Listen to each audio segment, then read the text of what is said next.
Comment conserver et même booster votre mémoire, c'est ce que nous allons voir dans cette vidéo. Bonjour à tous. Comme vous le savez, la mémoire et la concentration diminuent avec l'âge, et ce dès 25 ans. La science émet différentes hypothèses sur les raisons de ce phénomène.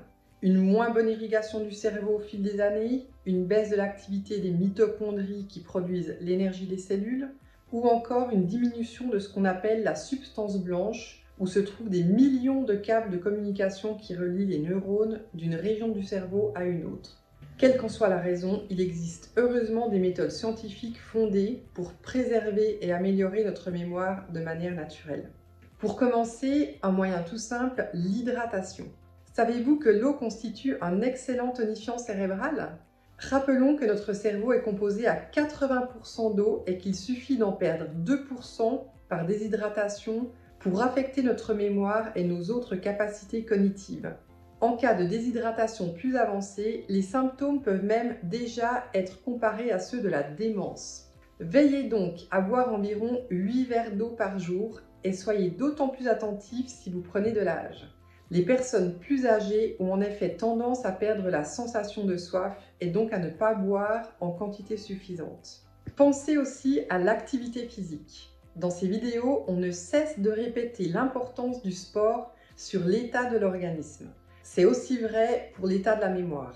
L'activité physique, même modérée, est bénéfique pour les performances cognitives, probablement car elle favorise une meilleure irrigation du cerveau. Les moyens mémotechniques sont un bon exercice pour travailler la mémoire. Vous avez du mal à vous rappeler d'un nom, d'une liste de courses ou autre ? Certaines techniques de mémorisation s'avèrent particulièrement efficaces et peuvent vous sortir de l'embarras.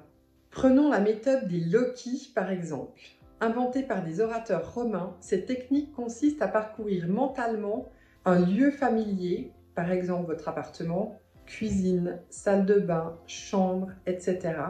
Dans chaque pièce de l'appartement, déposez mentalement un objet ou un mot que vous souhaitez mémoriser. Répétez cette pensée à plusieurs reprises.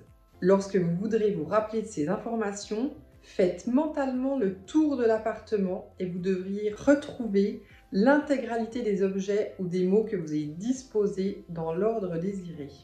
D'autres techniques amusantes sont trouvables facilement sur Internet. Pour bien vous rappeler de l'ordre des planètes du système solaire, par exemple, apprenez la phrase « Me voici, tonton Marcel, je suis un nageur professionnel ». Les premières lettres de chaque mot, M, V, T, correspondent aux premières lettres des planètes dans le bon ordre. Mercure, Vénus, Terre, Mars, Jupiter, Saturne, Uranus et Neptune. Le sommeil et la détente sont importants. Un sommeil suffisant, la méditation et d'autres techniques de relaxation s'avèrent bénéfiques pour le cerveau. On pense que les cellules nerveuses profitent de ces moments de détente pour se régénérer. Du côté des plantes médicinales, bonnes pour la mémoire, on pensera toujours au Bacopa monnieri. Cette plante aquatique vivace est utilisée depuis plus de 3000 ans dans la médecine ayurvédique pour aiguiser la conscience, aider l'esprit à rester vigilant et entretenir la mémoire. Les effets de cette plante sont dus à sa teneur en bacosides. Ces substances actives semblent surtout favoriser la formation des synapses. Ce sont les contacts entre les cellules nerveuses par lesquelles les informations sont transmises et traitées. En outre, les composants du Bacopa soutiennent le flux sanguin et favorisent la microcirculation du sang et donc la bonne irrigation du cerveau, essentielle à ses performances. Notre complément alimentaire Bacopa monnieri contient une teneur particulièrement élevée en bacosides d'au moins 20%. Enfin, les aliments riches en flavonoïdes, des substances végétales secondaires et anti-inflammatoires, présentes dans de nombreux fruits et légumes, sont particulièrement bénéfiques pour le cerveau. Les plantes les plus colorées, comme les baies ou le cacao, ont en principe la plus forte teneur en flavonoïdes. Des études montrent qu'un bon apport régulier en flavonoïdes, par exemple via la consommation de myrtille, de betterave rouge, de curcuma ou de chocolat noir, peut à la fois ralentir le déclin de la mémoire et améliorer la capacité de mémorisation. Merci pour votre attention et à bientôt!